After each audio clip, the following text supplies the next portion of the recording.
Welcome to this explainer. Let's just be real for a second. We live in this incredibly demanding, harsh world that is constantly pressuring us to maintain this perfect, untouchable image. And it's exhausting, right? The endless effort to look strong, to act like literally nothing bothers you, to pretend you just have it all completely together, it takes a massive psychological toll. So today, we're going to unpack the brilliant architecture of emotional immunity. We'll look at how integrating your unconscious mind doesn't just make you tough, it actually makes you unshakable in the face of life's storms. So I gotta ask you directly, have you ever wished you could just be unshakable? Like someone who genuinely doesn't bat an eye at criticism, rejection, or betrayal? Let's be radically honest with ourselves here. Are you tired of feeling that silent pain? You know, that internal anguish that kind of eats you up inside, even while you're forcing a smile and pretending everything is just fine?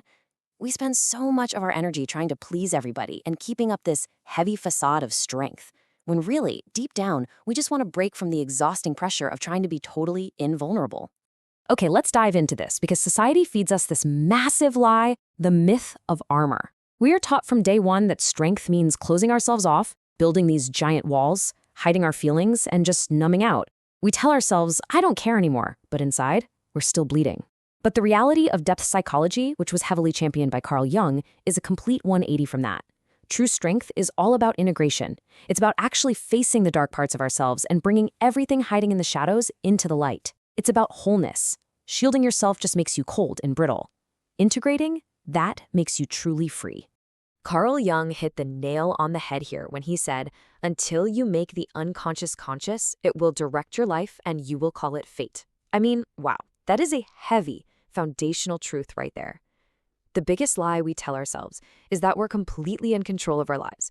But when you're just living on autopilot, reacting without knowing why, or making decisions that you ultimately end up sabotaging, you are basically a hostage.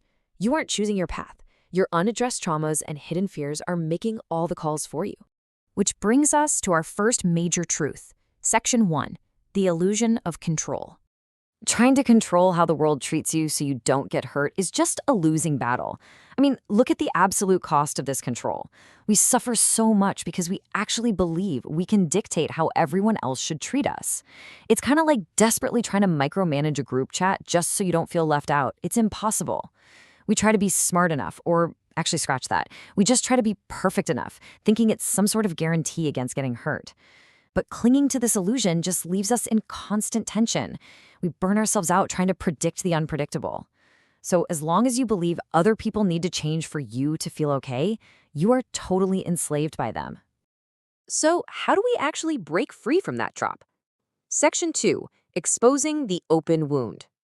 So the crucial point here is realizing that the outside world only hurts what is already bleeding inside of you. Think about it. None of the careless words or sudden betrayals you face really have the power to destroy you unless there's already an open wound there. It's not what happens to you, it's where it hits you. When a passing, throwaway comment absolutely ruins your day, it's doing that because it's activating a trauma you haven't dealt with. It's poking at a sensitive spot that is very much still alive and bleeding. We really need to define what this dark psychological territory actually is. The unconscious. It isn't just some vague, dusty cloud of old thoughts. No way. It is a wildly active force. It's an entire hidden operating system of forgotten memories, trauma, secret desires, and fears. These are the pieces of yourself you'd rather ignore, but they are constantly running the show behind the scenes. And here's the thing. Pushing these very alive feelings under the psychological rug doesn't make them vanish. It just guarantees you're going to trip over them later. Like snapping at a cashier when you're actually furious at your boss, or blowing up a perfectly good relationship for no logical reason. And to hide all of this messy, unconscious material from the world, we create what Jung called the persona. This is basically a mask of collective convenience. We build this mask specifically to be loved, respected, and admired by society. It's exactly like wearing that completely frozen, polite smile at an awful networking event. We desperately use it to survive on the surface so we look well-adjusted. But the tragic irony? This mask completely prevents us from truly living. It totally cuts us off from our own depth.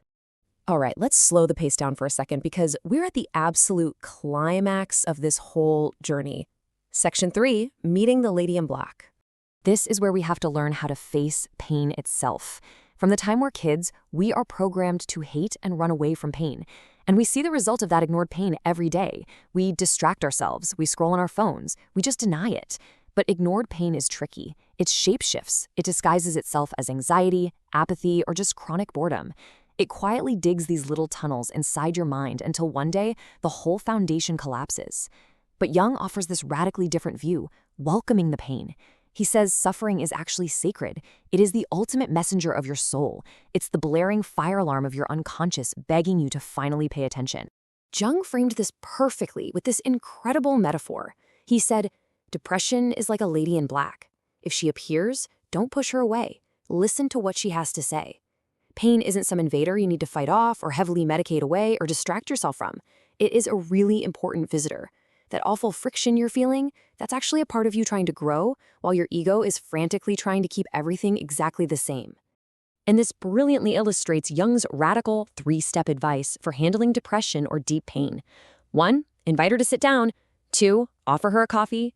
3, listen to her message. I mean, how wild is that? It goes against literally everything we are taught. But pain is asking for a transformation. It's asking you to let go of old beliefs and let whatever isn't serving you die off. It's a mourning process, for sure. But it's exactly in that space of absolute ruin that something new and incredibly powerful can finally be born. So, transitioning from that raw space of vulnerability into the rebirth phase. Section 4, the path of individuation. This all builds into what Jung called individuation. Simply put, this is the process of becoming whole, not perfect. You don't need to become some flawless, optimized human being. You just need to become who you actually are.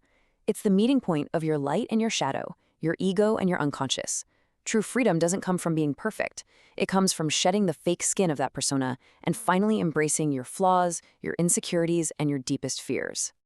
Now, let's be real. This path is not comfortable. What individuation requires is brutal, but it is incredibly liberating. You have to dissolve the persona. You have to go through the really painful process of unlearning what you think you are. Because newsflash, you are not your job title and you are definitely not your traumas. You need massive courage to actually feel things and to look your own monsters right in the eyes. And honestly, going this deep often brings a very necessary, maturing kind of loneliness. Because you inevitably have to step away from the shallow, surface-level world where you used to hide. But the payoff for all of this? Genuine connection. Jung said, know all the theories, master all the techniques, but as you touch a human soul, be just another human soul. That vulnerable human soul hiding behind your tightly controlled armor is literally screaming to be seen, not shielded. When you finally embrace that rawness, you genuinely connect with yourself, and you stop acting like a puppet reacting to everybody else's strings. Which brings us to our final resolution, Section 5, True Emotional Immunity. Now, what's really interesting about this slide is seeing what real emotional armor actually looks like. Let's compare these two. The surface dweller is highly reactive, covered in heavy armor, but surprisingly fragile. Because they refuse to look inward, they live in constant tension and get completely knocked over by the slightest wave. But the integrated self? They are deeply aware, completely unmasked, whole and centered. People who do the work to dive deep know that underneath the chaotic surface, there is profound silence, absolute stability, and real power. The big takeaway here is this. True emotional armor is not a shell. It is a radiant core. You don't become untouchable by building a massive fortress between yourself and the rest of humanity. You become untouchable when you integrate every part of yourself into a solid, unshakable center of consciousness. You stop skimming the surface and you start owning your depths. Will the storms of life still hit you? Oh, for sure. You will still feel sadness. But they absolutely cannot break you anymore because they can't find an unhealed, fragile target to latch onto. Which brings us to perhaps one of the most famous pieces of Jungian wisdom out there. What you resist persists, what you accept transforms. Waking up to this reality isn't just some magical one-and-done event. It's a choice you have to make every single day. It's about taking radical responsibility for your own internal world. It's looking inward, even when it's scary, and refusing to blame the universe or other people for your problems. Diving deep into your own awareness, that is your only true shield. So, I want to leave you with this lingering question to think about. What's it going to be? Will you keep merely surviving, exhausting yourself by pretending to be so strong all the time? Or will you choose awareness, face the messy stuff, and actually start to live? The world is always going to try to knock you down. But when you integrate your shadows, it simply won't know where to hit you anymore. The choice is entirely up to you. Thank you so much for joining me on this explainer. And just remember, true transformation.